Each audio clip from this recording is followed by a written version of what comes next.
Hello Year 6 and welcome to another read from Holes. So I'm finishing off chapter 7 and starting chapter 8. And if you remember, we left Stanley moving his soil again he dug because he realised it was going to be within the boundary of his hole. But now we're going to see how Myra's getting on. Myra's father got down on his hands and knees and he closely examined each pig, tail to snout. These are two of the finest pigs I've ever seen, he said at last. How am I to decide? I have only one daughter.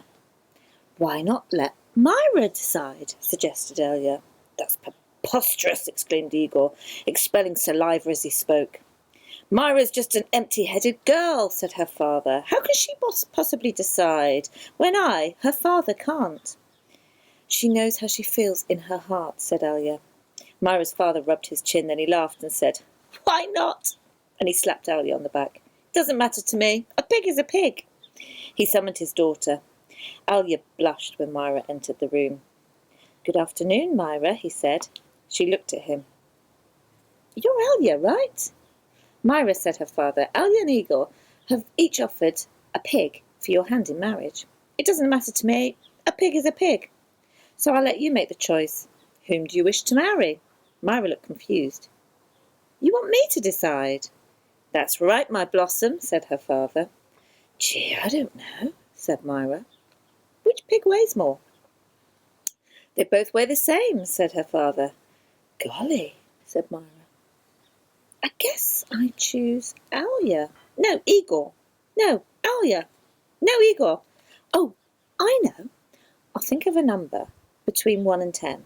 I'll marry whoever guesses the closest number. Okay, I'm ready. 10, guessed Igor. Elia said nothing. Elia, said Myra, what number do you guess? Elia didn't pick a number. Marry Igor, he muttered. You can keep my pig as a wedding present. So back to Stanley. The next time the water truck came, it was driven by Mr. Pendanski, who also bought sack lunches. Stanley sat with his back against a pile of dirt, and he ate. He had a bologna sandwich, potato chips, and a large chocolate chip cookie. How you doing? Asked Magnet. Not real good, said Stanley. Well, the first hole is the hardest, said Magnet. Stanley took a long, deep breath. He couldn't afford to dawdle. He was way behind the others, and the sun just kept getting hotter and hotter. It wasn't even noon yet. He didn't know how he'd have the strength to stand up. He thought about quitting. He wondered what they would do to him. What could they do to him? His clothes were soaked with sweat. In school, he'd learned that sweating was good for you. It was nature's way of keeping you cool. So why was he so hot? Using his shovel for support, he managed to get to his feet. Where are we supposed to go to the bathroom? He asked Magnet. Magnet gestured with his arms to the great expanse around them. Pick a hole, he said. Any hole. Stanley staggered across the lake, almost falling over a dirt pile. Behind him, he heard Magnet say, But first, make sure nothing's living in it. After leaving Myra's house, Elia wandered aimlessly through the town until he found himself by the wharf. He sat on the edge of a pier, and he stared down into the cold, black water. He couldn't understand how Myra had trouble deciding between him and Igor. He thought she loved him. Even if she didn't love him, couldn't she see what a foul person Igor was? It was like Madame Zeroni had said. Her head was as empty as a flower pot. Some men were gathering on another dock, and he went to see what was going on, and a sign read, Deckhands wanted. Free passage to America. He had no sailing experience, but the ship's captain signed him aboard. The captain could see that Elia was a man of great strength. Not everybody could carry a full-grown pig up the side of a mountain. It wasn't until the ship had cleared the harbour and was heading out across the Atlantic that he suddenly remembered his promise to Madame Zeroni. He felt terrible. He wasn't afraid of the curse. He thought that was a lot of nonsense. He felt bad because he knew Madame Zeroni had wanted to drink from the stream before she died. Zero was the smallest kid in Group D, but he was the first one to finish digging. You're finished? Stanley asked enviously. Zero said nothing. Stanley walked to Zero's hole and watched him measure it with his shovel. The top of his hole was a perfect circle, and the sides were smooth and steep. Not one clod more than necessary had been removed from the earth. Zero pulled himself up to the surface. He didn't even smile. He looked down its perfectly dug hole, spat in it, then turned and headed back to the camp compound.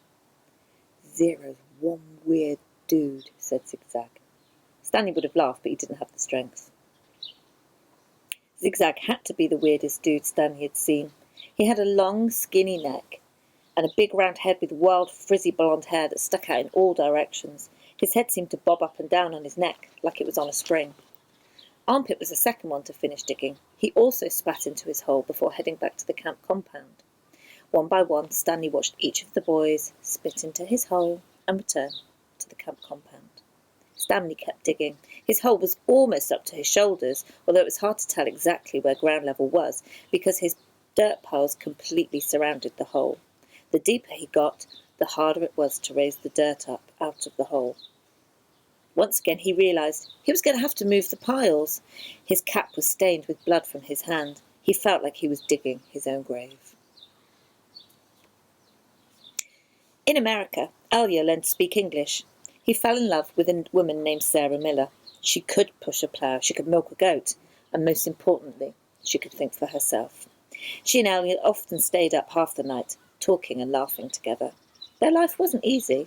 Alya worked hard, but bad luck seemed to follow him everywhere. He always seemed to be in the wrong place at the wrong time. He remembered Madame Zeroni telling him that she'd her son in America, and Alya was forever looking for him.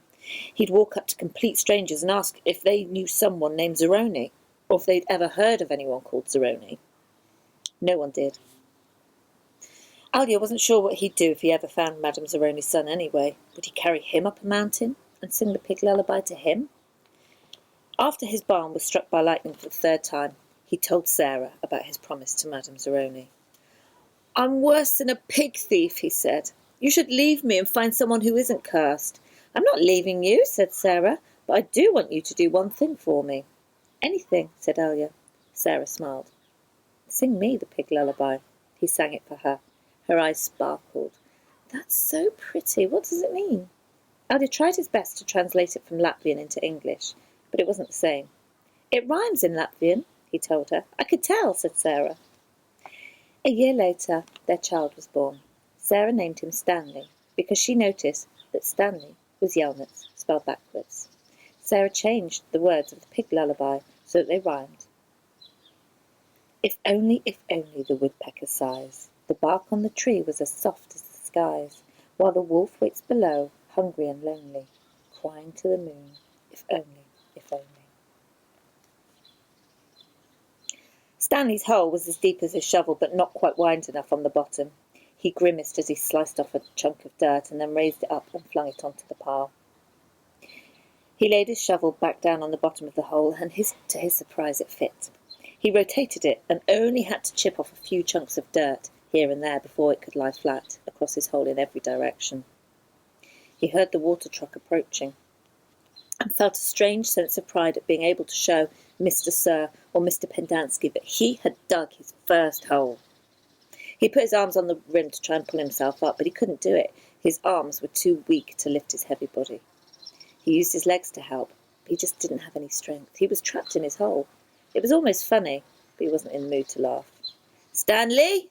he heard Mr. Pendanski call. Using his shovel, he dug 2 footholes in the wall. He climbed out to see Mr. Pendanski walking over to him. "I was afraid you fainted," Mr. Pendanski said. "You wouldn't have been the first." "I'm finished," said Stanley, putting his blood-spotted cap back on his head. "All right," said Mr. Pendanski, raising his hand for a high five. But Stanley ignored it. He didn't have the strength. Mr. Pendanski lowered his hand and looked down at Stanley's hole. "Well done," he said. "Do you want to ride back?" Stanley shook his head. "I'll walk." Mr. Pendanski climbed back into the truck without filling Stanley's canteen. Stanley waited for him to drive away. He took another look at his hole. He knew it was nothing to be proud of, but he still felt proud nonetheless.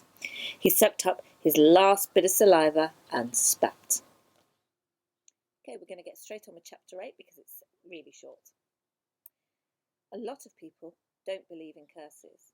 A lot of people don't believe in yellow-spotted lizards either, but if one bites you, it doesn't make a difference if you believe in it or not. Actually, it's kind of odd that scientists named the lizard after its yellow spots. Each lizard has exactly 11 yellow spots, but the spots are hard to see on its yellow-green body. The lizard is from 6 to 10 inches long and has big red eyes. In truth, its eyes are yellow, and it's the skin around the eyes which is red, but everyone always speaks of its red eyes. It also has black teeth and a milky white tongue. Looking at one, you would have thought it should have been named a red-eyed lizard, or a black-toothed lizard, or perhaps a white-tongued lizard. If you'd ever been close enough to see the yellow spots, then you're probably dead. The yellow-spotted lizard likes to live in holes, which offer shade from the sun and protection from predatory birds. Up to 20 lizards may live in a hole.